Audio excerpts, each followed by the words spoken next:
ഇന്ന് ഇവിടെ ഇരിക്കുന്ന ചിലരോട് പറയാം, നീ അറിയാത്തൊരു തലത്തിൽ നിന്നുകൊണ്ടാണ് സാത്താൻ നിന്നെ വേട്ടയാടിക്കൊണ്ടിരിക്കുന്നത്.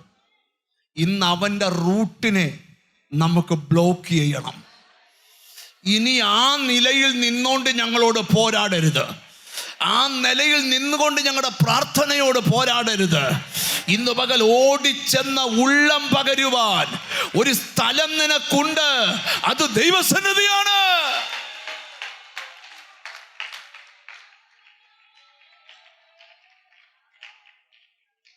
ഇതുപോലൊരു ദുഃഖപുത്രനായിരുന്നു ബൈബിളിൽ എബേസ്.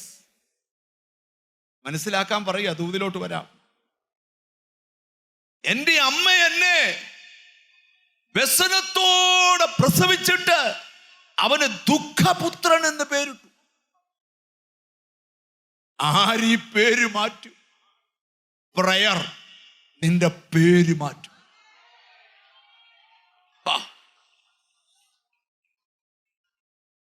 നിനക്ക് വിടുതലില്ലെന്നൊരു വാക്ക് ഇനിയും നിന്റെ വാ കൊണ്ട് പറയത്തില്ല. തീരുമാനം എടുക്കാം.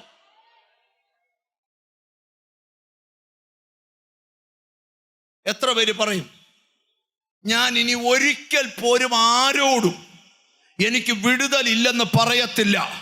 എത്ര പേരുടെ ഉള്ളിൽ ഇവിടെ കൈ ഉയർത്താത്ത ഒറ്റ മനുഷ്യരില്ല? ആയിരക്കണക്കിന് ആൾക്കാർ കൈ ഉയർത്തി പിടിച്ചോണ്ട് നിൽക്കുക. കൈ താത്തിട്ടാണ് ദൂതിലോട്ട് വരിക. നടക്കത്തില്ലെന്നൊരു പദം പറയരുത്. ദൈവം എന്തോ ഒരു കാര്യം എന്നോട് കർത്താവിൻ്റെ ആത്മാ പറയാ, നിന്റെ പ്രയറിന് വലിയ കാര്യങ്ങൾ ചെയ്യാൻ പറ്റും. പക്ഷെ നിന്നെ പ്രാർത്ഥിക്കാൻ സമ്മതിപ്പിക്കാത്ത ആ ബ്ലോക്കായി ഇന്ന് പൊട്ടുന്നേ. നിനക്ക് പോരാടാൻ പറ്റുന്നില്ല, നിനക്ക് കരയാൻ പറ്റുന്നില്ല, യേശുവിന്റെ നാമത്തില് അഭിഷേകത്തിൽ നിറയാൻ പറ്റുന്നില്ല, കൃപാവനം ജ്വലിപ്പിക്കാൻ പറ്റുന്നില്ല. അതിന്റെ കാരണം എന്താണ്? ദുഃഖം നിന്റെ മനസ്സിനെ കീഴടക്കിയിരിക്കുന്നു. ദുഃഖം വരുന്ന ഏതു ചിന്ത മനസ്സിൽ വന്നാലും അപ്പളെ ക്യാൻസൽ ചെയ്ത. നീ സന്തോഷത്തോടെ ജീവിക്കാൻ പഠിക്കണം. ഞാൻ നിങ്ങളോടൊരു പ്രവചനം പറയാം. നീ എപ്പോൾ സന്തോഷമായി ജീവിക്കാൻ തുടങ്ങുന്നു, അപ്പം മുതൽ നിന്റെ ദുഃഖമെല്ലാം സന്തോഷമായി നിന്റെ പുറകെ വരും. ഞാൻ നിന്നോടൊരു ദൂത് പറയാം. നീ സന്തോഷമായിട്ട് ജീവിച്ചാൽ നിന്റെ കൂടെ വരേണ്ടതെല്ലാം നിന്റെ കൂടെ തന്നെ വരും. നിന്നോട് ഒട്ടേണ്ടതെല്ലാം നിന്നോട് ഒട്ടി തന്നെ. പ്രവചിക്കാനാ ദൈവം എന്നോട് പറയുന്നേ. ആദ്യം ഡെലിവറൻസ് നിന്നിലാ. ആഭിചാരം വീട്ടിൽ കിടക്കട്ടെ, മന്ത്രവാദം കിടക്കട്ടെ, അതൊന്നും നിന്നെ ചെയ്യുകയില്ല. പക്ഷെ നീ അറിയാത്ത തലത്തിൽ നിന്നുകൊണ്ട് ചില രോഗഭയം, ചില ശാപഭയം, ചില കടത്തിന്റെ ഭയം. ഈ ദൂത് കിട്ടിയവ മുതൽ ഞാൻ അടങ്ങിയിരുന്നിട്ടില്ല. യേശുവിന്റെ നാമത്തില് ഒരു വേട്ടപ്പട്ടിയെ പോലെ, ഒരു വേട്ട മൃഗത്തെ പോലെ നിന്നെ വേട്ടയാടിക്കൊണ്ടിരിക്കുന്ന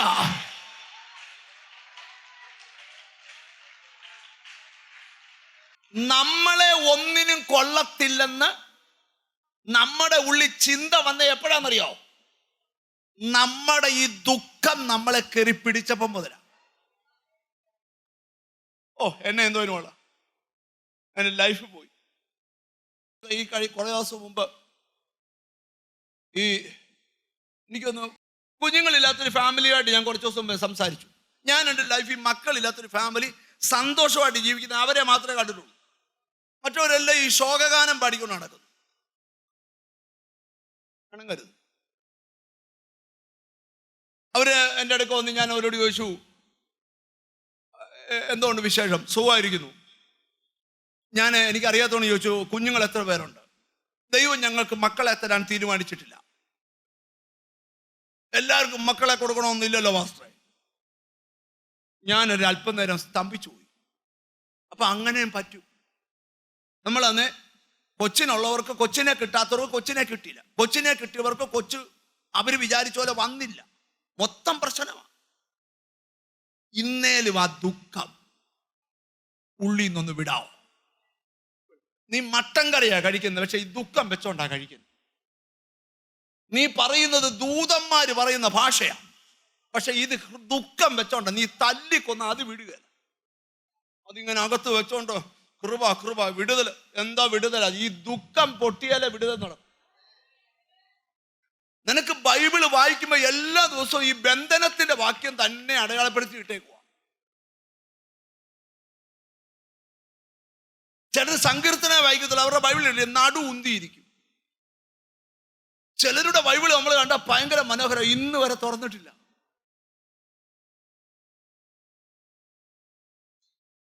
ഇതൊക്കെ ഇങ്ങോട്ട് എടുക്കുമ്പോൾ ആ റെഡ് കളറൊന്നും ആ ഗോൾഡ് കളറൊന്നും പോയിട്ടില്ല. അപ്പൊ നമ്മൾ ഇങ്ങനെ ചോദിക്കും. ഇപ്പൊ ഞാൻ ഇന്നാലും ഇങ്ങനെ ഒരാൾ, ഞാൻ വെച്ചാൽ എന്ന് വാങ്ങിച്ച ബൈബിളാ, 3 കൊല്ലമായി. ഞാൻ തുറക്കാറുണ്ടോ? കുറവാ. അല്ല, കാണാം, ഇവിടെ കാണാം തുറന്ന ബൈബിളും. ഇപ്പം മറിച്ചിട്ടൊന്നും കാര്യമില്ല. പിന്നെ ചെറുക്കൊരു കുഴപ്പമുണ്ട്, എത്ര പൈസ ഉള്ള ഒരു നല്ല ബൈബിൾ വാങ്ങിക്കത്തില്ല. വെല്ലിപ്പച്ചൻ്റെ ആണെന്നും പറഞ്ഞൊരു 100 രൂപയുടെ ബൈബിള് പത്രക്കള്ളത്തിൽ പോയി നടക്കും. കണങ്ങരുത്. എന്നാല് ഉടുത്തോണ്ട് വരുന്ന സാരി 15,000 കാഞ്ചിപുരം ബനാറസ് പട്ട, പക്ഷെ 100 രൂപയുടെ ബൈബിളെ കണങ്ങരുത്. അപ്പൊ നിങ്ങൾ എന്നെ ശ്രദ്ധിച്ച്, എന്താ ഇവിടെ പറയാൻ പോകുന്നത്? ഇന്ന് നിങ്ങളുടെ ഈ വീട്ടിൽ ദുഃഖമുള്ളവരുണ്ട്, ഇന്ന് ഈ ദൂത് ഷെയർ ചെയ്തുകൂടെ? ഇത് കണ്ടേച്ച് നീ ഇന്ന് ഉറങ്ങിയാൽ മതി എന്ന് പറ. ചില പറയാം, എൻ്റെ മോള് ഓർക്കുമ്പോഴാ എനിക്ക് ഭാരം. അപ്പൊ നിനക്ക് മാത്രമേ മോളുള്ളൂ. നിങ്ങൾ എന്നെ ശ്രദ്ധിച്ചു. എന്നാ എൻ്റെ മോക്ക് വേണ്ടി ഞാൻ പ്രാർത്ഥിക്കുമെന്ന് പറയാൻ ആ നാവ് ചലിക്കുന്നില്ല. എൻ്റെ മോടെ അവസ്ഥ ഇതാന്നേ, ഞാൻ പ്രാർത്ഥിച്ച് ശരിയായിക്കോളാന്നേ. അതൊരമ്മയുടെ ധൈര്യ. കണ്ടിട്ടില്ലയോ? സ്തോത്രം. അടുത്തിരിക്കുന്ന ധൈര്യം ഉണ്ടോന്ന് ചോദിച്ചു. ഞാൻ പറഞ്ഞതിന്റെ അർത്ഥം ദൈവത്തിന്റെ മുമ്പിൽ കരയല്ലെന്നല്ല. മനുഷ്യന്റെ മുമ്പിൽ ഒരിക്കൽ പോലും കരഞ്ഞ് ദുഃഖിച്ചോണ്ട് നടക്കരുത്. ഒരുത്തൻ്റെ അകത്ത് ദുഃഖമുണ്ട്, അടുത്തൊരാളെ ദുഃഖത്തിലാറ്റാൻ നോക്കുക. ഇന്നത് ക്യാൻസൽ ആകണം. ഇന്നിവിടെ വേറെ ഒരു വിടുതൽ, ഒരു രോഗി ഇവിടെ സൗഖ്യമായാലും കുഴപ്പമില്ല. ഇന്നും നിന്റെ ഹൃദയത്തെ ബ്ലോക്ക് ചെയ്യുന്ന, നിന്റെ അകത്ത് ദുഃഖമിട്ട് ബന്ധിക്കുന്ന, ഒന്നിലും സന്തോഷിക്കാൻ കഴിയാത്ത ആ അവസ്ഥ ഇന്ന് പൊട്ടണം. എബേസിന്റെ കാര്യം പറയട്ടെ. എബേസ് ദുഃഖപുത്രനാണ്. അവൻ പ്രാർത്ഥിച്ചു. അവൻ ഈ ദുഃഖപുത്രന്റെ അകത്ത് കിടക്കുന്ന പ്രാർത്ഥനയുടെ സബ്ജക്റ്റ് കേട്ടോണം. കർത്താവേ, നീ എന്നെ അനുഗ്രഹിച്ച് എൻ്റെ അതിരുകളെ വിസ്താരമാക്കി നീ എന്നോട് കൂടെ ഇരിക്കണം. ഒരാമീൻ പറഞ്ഞാട്ട്. അവൻ പ്രാർത്ഥിച്ച പോലെ, ഓ ഹല്ലേലൂയ, ഈ ദിവസങ്ങളിൽ നീ പ്രാർത്ഥിച്ച പോലെ ദൈവം ചെയ്യാൻ പോവാ. ഇത് ദുഃഖം പൊട്ടിയിട്ടുള്ള പ്രാർത്ഥനയാ. ഇനി സങ്കടപ്പെടാൻ തയ്യാറല്ല, ഇനി ദുഃഖിച്ചിരിക്കാൻ തയ്യാറല്ല, ഇനി